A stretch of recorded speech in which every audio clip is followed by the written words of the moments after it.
but it did sound like that she's definitely leftward leaning.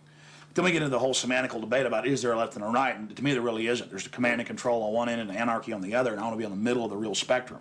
Certainly got to have some control in a complex society and civilization, but all the developments I see are pretty bad towards dehumanization. And now you got the UN demanding everybody sign on to this International Criminal Court. And they're telling the U.S. if we don't sign on, it won't matter. If 60 countries ratify, we'll be under its control. I mean, we're here. We're at global government now.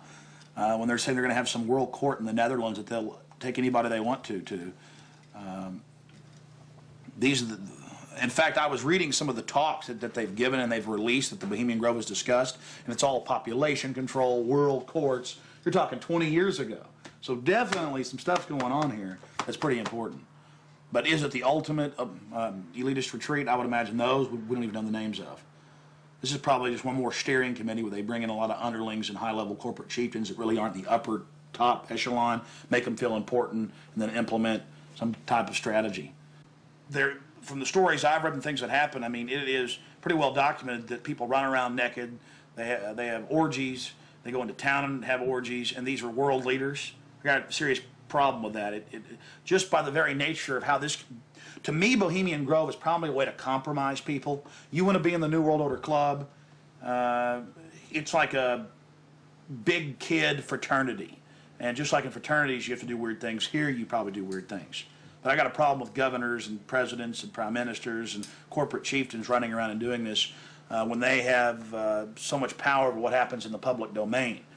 They have a responsibility to disclose what they're doing.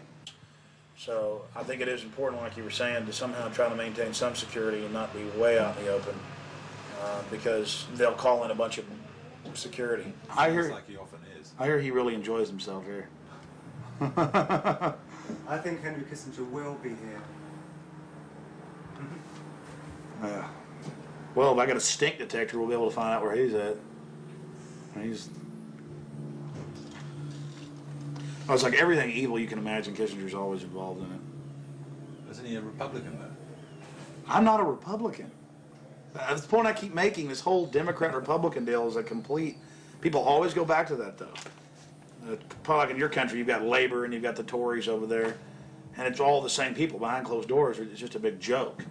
And your leadership, our leadership, it's all the same people. I mean, you do see a fight going on, but it's two different management teams of the same system, you know, bidding for control. What I call the CEO jobs of Slavery Incorporated.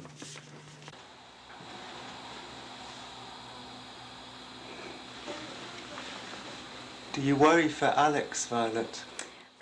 I do. I just, because Alex gets so impassioned by what he's doing that sometimes I'm afraid that he might be a little bit, you know, reckless or maybe a little bit too fearless. I worry about Alex when he drives down the street to come home. You know, especially I used to worry about him when he had come home every night from the same, you know, radio studio at the same time in the same car. And, you know, I worry about him sometimes when he's late getting back in the studio and he doesn't give me a call. I mean, you know, he is putting himself out there, but I think the fact that he's in the public eye as much as he is really, you know, keeps him safe to a certain degree. So maybe something like this is, yeah, well, you know, people might not necessarily know where he is right now, you know, people that listen to the radio or whatever, so it's maybe a little bit more risky, and it's a little creepy at night up here in the woods, you know. And you're definitely not dangerous. You're not going to do anything stupid this weekend. Well, I mean, dangerous to what? Dangerous to myself? Are these people dangerous? They certainly may be, but I'm completely nonviolent when it comes to just going out there and trying to get the information. That's what I'm trying to do. I mean, I'm an activist first and foremost, but also a journalist in that I'll make some jokes and speculate occasionally because I'm a radio talk show host. But when I say something that I believe, I have to be on target about it. But dangerous? I'm definitely dangerous to corrupt bureaucrats and their financial bosses that would like to control the American people on the planet. But not in a violent way. Not in a violent way. And long before global government came out in the open, in the last 4 or 5 years, they were conditioning the public that anyone that talks about global government is a kook, a weirdo, a terrorist, a racist.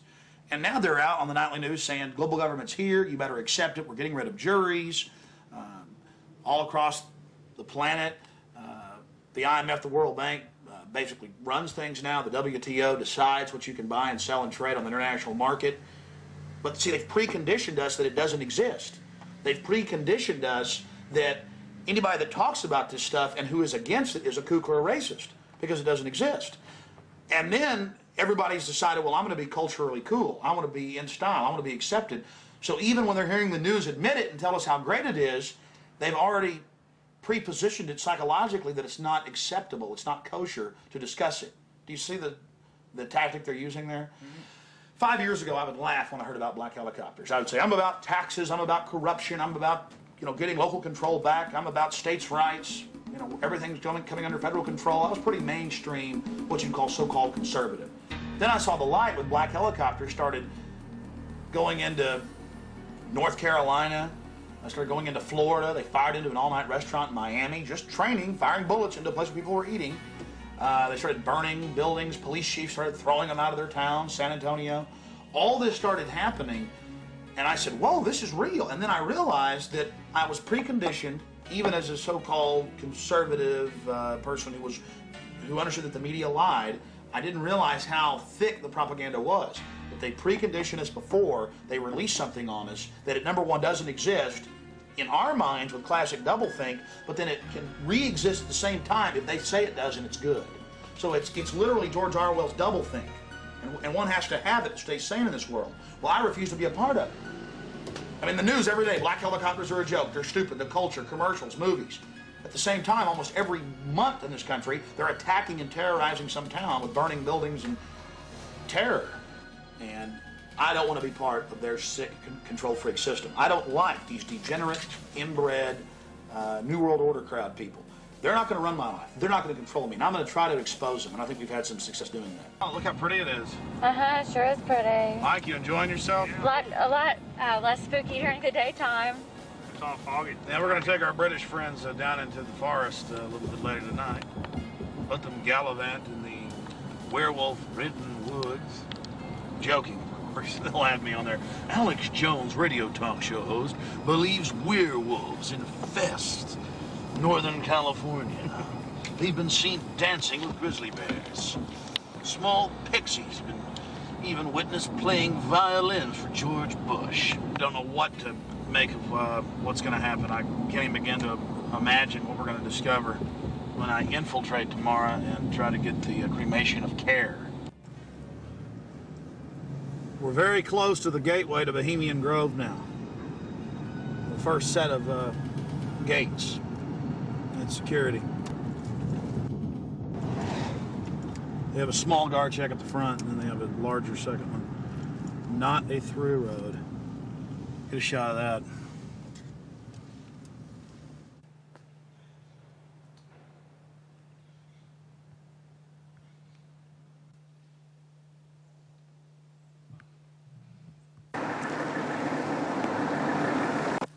There's a guard gate right over it, a small guard gate, and then back further, an even more elaborate guard gate with surveillance cameras, you name it. Not a through road, ladies and gentlemen, right up here in Northern California.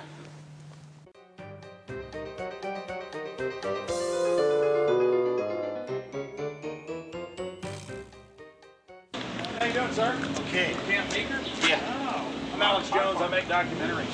I'm just curious, what do you think about Bohemian Grove? I used to work there. You used to work there? Yeah. And now you work at Camp Meeker? No, I don't work. Yeah, I live in Camp Meeker. Oh, you live there? Yeah. Well, that's great. Did you ever watch the cremation of care? No. No. What'd you do at the... I just worked there. But, I mean, Yeah. you never saw him march around in the red robes? And No, no.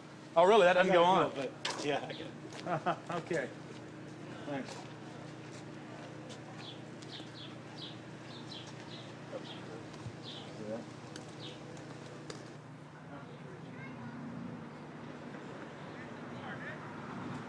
What have you guys heard about Bohemian Grove? Oh, I don't know. Bunch of rich people, right? Have you ever heard about the 40-foot stone owl and the mock human sacrifice? I heard about it a little bit, yeah. Roll that window down. We're going yet. to talk to you. Hold on. We'll go around here. I don't know. Oh, yeah? So what have you heard about the... Oh, I just read stuff about it in the paper. I don't know. Some people don't like it. they protested or something weird. But what about the 40-foot stone owl and the mock human sacrifice? You say you heard something about that? Well, just what I read about in the paper. Oh, the paper admitted that. Well, no, I don't know if they admitted it. They just said people go protest it. It supposedly happens. Sounds kind of weird.